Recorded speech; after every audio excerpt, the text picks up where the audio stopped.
Dari ngaji akhlak ini harus dikawal supaya mengawal kebaikan. Jangan sampai anak kita, keluarga kita punya utang jasa sama orang yang nggak benar sehingga dia ngidolakannya orang yang nggak. Kajian akhlak atau nasihat-nasihat tentang akhlak secara bahasa atau secara linguistik dari segi kosakata, akhlak itu kata jamak. Jadi kalau orang baik secara fisik, orang Arab bilang kholqon secara fisik. Kalau secara moral, orang Arab bilang khuluq atau akhlak.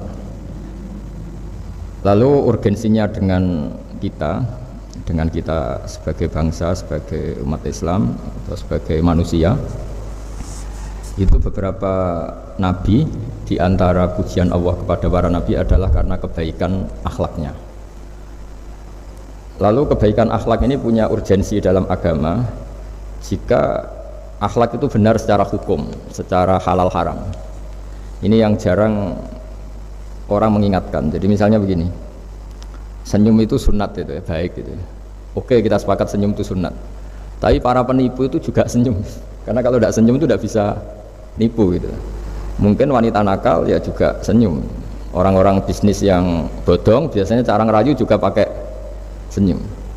Maka senyum ini berstatus nilai ibadah setelah kepastian target itu halal atau dalam konteks sesuatu yang disahkan agama.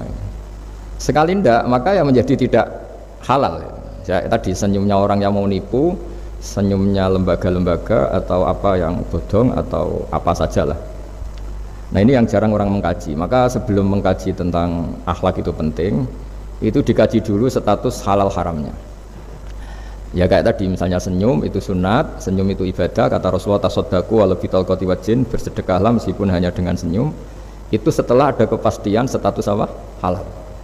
Tapi jika orang itu mau nipu itu juga pasti senyum gitu. Orang yang mau menggoda lelaki juga pasti senyum, lelaki yang menggoda perempuan juga senyum, dan kadang konteksnya ada dalam hal-hal yang dibenarkan syara. Sehingga kepastian halal haram ini nomor satu. Terus kedua, akhlak ini yang menurut disiplin fikih ini memang agak jelimet ya, tapi nanti Anda mudah memahami. Akhlak, misalnya ekspresi senyum atau ceria itu dianggap sunat. Kalau dalam fikih dianggap sunat. Sunat itu ya tidak sampai wajib. Tapi ada konteks tertentu yang sunat ini menjadi wajib. Misalnya kita sebagai dai ya, sebagai ustadz itu, orang-orang yang nakal ini bawaannya senyum, ramah ini. Tapi kita yang ustadz ini bawaannya merengut, cemberut, sehingga kecenderungan orang itu ngidolakan yang nakal. Nah ini penting saya jelaskan supaya orang itu bicara akhlak. Akhlak itu tadi saya katakan, senyum itu baik, ramah itu baik. Tapi setelah status hukumnya itu halal gitu. Ya. Jadi kalau sebelum status hukum itu halal, ini ya ramahnya menjadi tidak baik. Misalnya kamu punya istri cantik, kemudian dia ramah sama lelaki siapapun, kamu kan pusing. Terus alasannya ramah itu baik.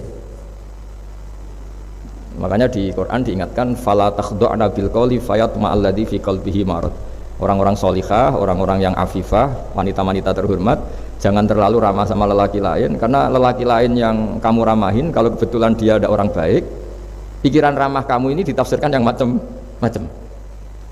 Jadi ini karena saya sebagai kiai memang menekuni fikih, sehingga sebelum bicara jauh tentang hukum moral itu pastikan dulu status halal haramnya. Baru ada numpang hukum akhlak. Sodako juga gitu, banyak orang dermawan itu ternyata nyuwun sewu memang uang korupsi sehingga mudah ngasih orang banyak, pas uangnya sendiri ternyata berat. Ini belum bisa dikatakan sodako karena bawaannya dermawan, karena uang saya saja. Jadi kepastian hukum ini harus ada dulu. Makanya dalam Islam fikih itu nomor satu, hanya nomor satu itu ya kepastian hukum. Baru di level apa aplikasi hukum itu penerapannya, tatbikinya kalau dalam bahasa Arab butuh akhlak. Terus ketiga, cerita-cerita akhlak itu yang paling fenomenal itu kata banyak mufassir. Kenapa Saharatu Fir'aun? Jadi ketika duel, saya cerita sedikit. Musa ini punya banyak mukjizat. Nabi Musa ini punya banyak mukjizat. Mukjizat itu sesuatu yang luar biasa, nggak bisa dinalar oleh akal. Itu kalau orang baik disebut mukjizat, kalau orang buruk punya kemampuan ini disebut sihir. Ya. Tapi sama-sama punya kekuatan yang dahsyat.